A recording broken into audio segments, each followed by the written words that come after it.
Okay, friend, you need a miracle. You're standing on the battlefield right in the middle of the fiery trial you're in, and you're holding your shield of faith high, and you're declaring, I'm going to believe God and I'm not going to stop. But then a month goes by, 6 months, a year, maybe even years, and that shield slowly starts to get heavy, and the temptation is to lower it little by little until one day you put it down entirely, right before God wants to work the miracle that you so desperately need.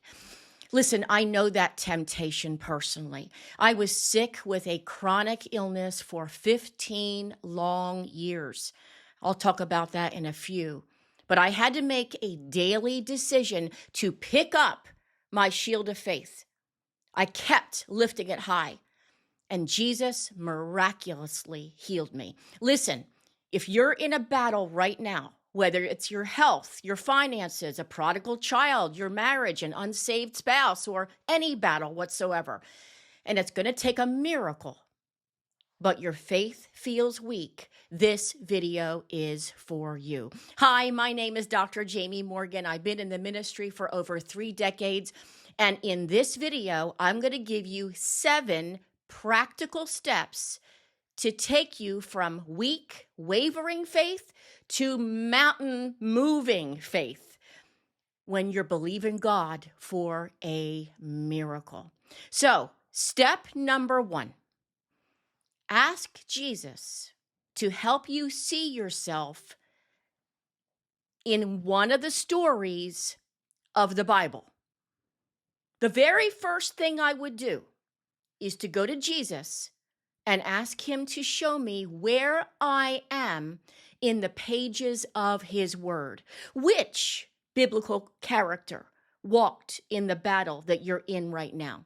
Are you David standing on a battlefield staring at a Goliath that's bigger than anything that you have ever faced in your entire life? Or are you Esther, having to cast down fear and obey God even in the face of danger? Or are you Paul, shipwrecked and surrounded by chaos, holding on to the promise that God said everyone on that ship was going to make it? When he shows you that story, you're no longer just reading about someone else's victory. You're seeing a preview of your victory. You hold on to that person's journey. You notice how at times they wavered, but you also notice how they pressed through. And you watch how God came through for them. God did it for them, and he will certainly do it for you. Or God may bypass the story altogether and drop a specific scripture into your spirit, a promise so specific to your situation that it feels like he wrote it just for you, a rhema word. Either way, ask Jesus to make it personal.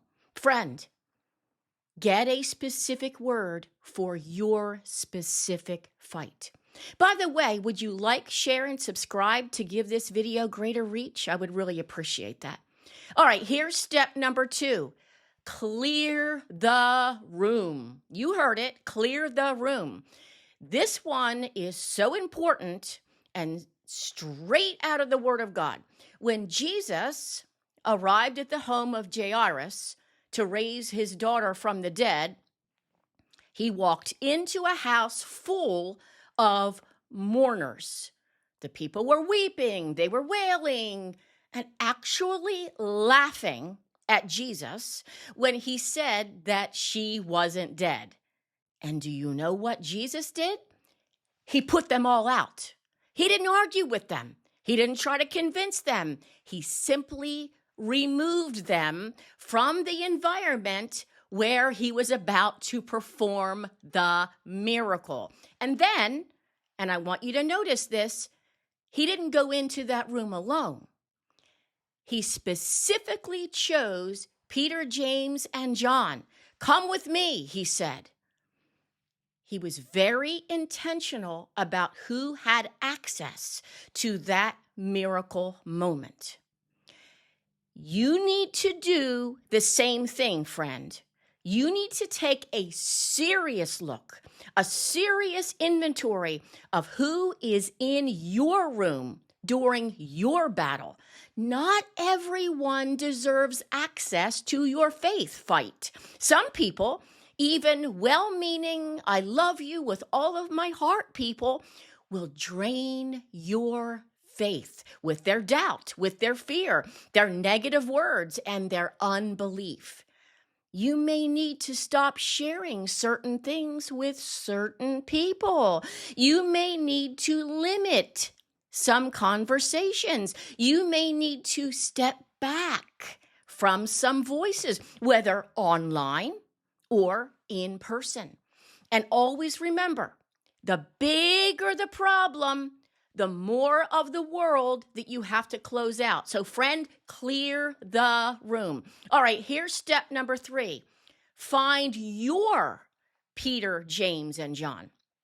At the same time that you're clearing the room of faith drainers, we'll call them, you need to be equally as intentional about filling it with faith builders. Listen, Jesus didn't go into that room alone, as we saw in the earlier step, and neither should you. You need people in your life who will pray with you, who will believe God with you, and believe for you on the days when you can barely believe for yourself. And there will be those days. There were for me in those 15 long years. In a long battle, there will absolutely be days when your faith is running low and you need someone to hold that shield of faith with you, your Aaron's and your hers, to strengthen your arm. This isn't weakness, friend. This is wisdom. You need your Peter, James, and John. Find those people. Be intentional about it. Pray and ask God to show you who they are, and be that person for someone else as well, even as you're believing God for your miracle. And listen, friend, if you don't have someone to believe God with you, I will. Just put in the comments below, I need you to believe God with me, and I will. Next, pray in tongues much. Okay, this one is not optional for the long battle. It is essential, and I cannot stress that enough. When you pray in the Spirit, you are praying the perfect will of God, even when your mind doesn't know what to pray. 1 Corinthians 14:4 says that he who speaks in a tongue edifies himself. The word edifies means to build up, to charge, like a battery being recharged. And after weeks, months, or even years of spiritual warfare, your spiritual battery can run dangerously low. Praying in tongues is how you refuel. It is how you strengthen your inner man when your outer circumstances are screaming defeat at you.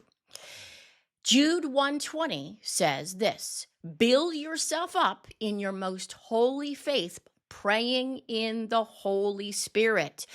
You can't fight, friend, from a place of a depleted spirit.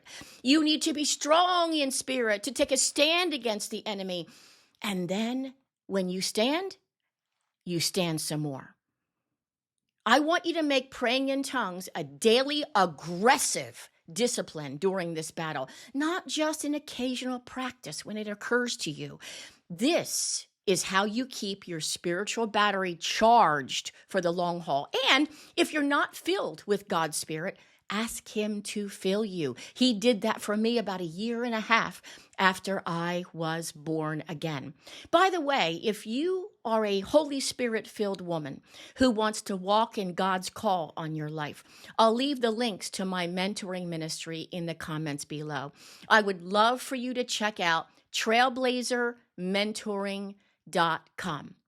Okay, here is another step to your mountain-moving faith. Feed your faith. Feed your faith. Romans 10:17 says that faith comes by hearing, and hearing by the word of God. And I want you to notice something. It doesn't say faith comes by having heard the word of God, past tense. No, it's an ongoing present tense, continuous activity. You have to keep feeding it every single day.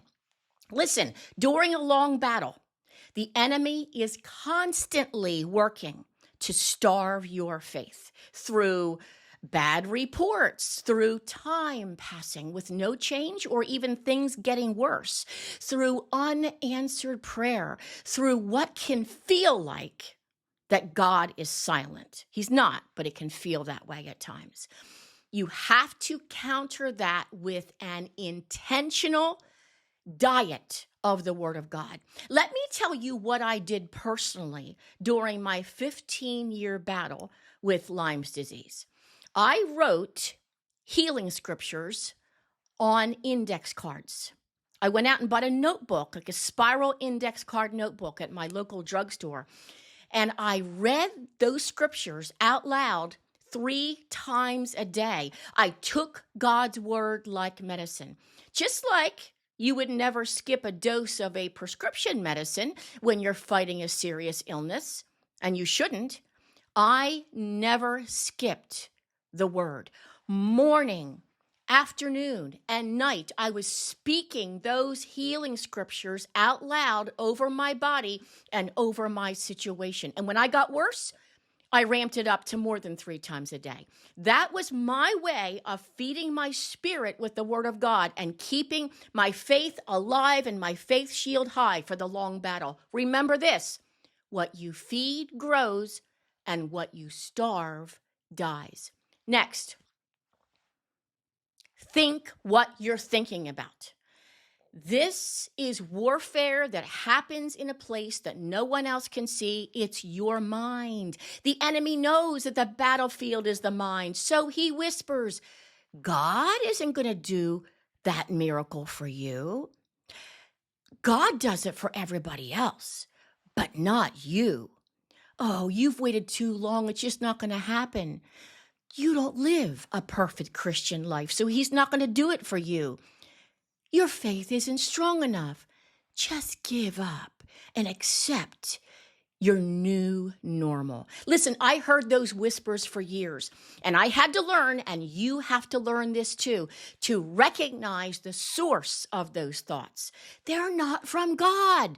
They are from the enemy, and they are lies from the pit of hell. 2 Corinthians 10:5 tells us to cast down every imagination and every high thing that exalts itself against the knowledge of God, and to bring every thought into captivity to the obedience of Christ. That means that you don't entertain those thoughts. The moment you think those thoughts, or you think you're thinking those thoughts when the enemy's whispering to you, you evict them. You don't argue with them. You don't replace them with more lies. You replace them with God's word. And then you open your mouth and you speak the word out loud. This is the moment you shift from defense to offense. You have been holding the shield of faith. Now, in that moment, you're picking up the sword of the Spirit. Ephesians 6:17 says, the sword of the Spirit is the word of God. Every time the enemy whispers a lie, you speak the truth out of your mouth, out loud, with your voice, with authority, because there is resurrection power in the spoken word of God. All right, here's another one that cannot be skipped. Rehearse your history with God. Listen, before David ever picked up a single stone to hurl at Goliath, he rehearsed. He looked Saul in the eye and said, I killed the lion. I killed the bear. This Philistine giant is going to be just like one of them. David had faith that remembered what God had done for him. You, friend, have a history with God too. Maybe he healed you before. Maybe he provided when there was absolutely nothing in the natural. Maybe he opened a door that had no business opening. Maybe he restored something that everyone said was too far gone. And friend, even just you being born again is a miracle. Go back there. Remind yourself, because the enemy wants you to have spiritual amnesia. He wants you to forget every single thing that God has ever done for you, so that your current battle feels absolutely impossible and your current miracle feels out of reach. Don't let the enemy do that to you. Your history with God is one of your most powerful weapons. Pick it up. Pick up your history and speak it and rehearse it. Friend, your next step is to watch a video above on spiritual warfare. And don't forget to check out the links to my mentoring ministry in the comments below. I am Dr. Jamie Morgan, and I am so honored to be your ministry mentor.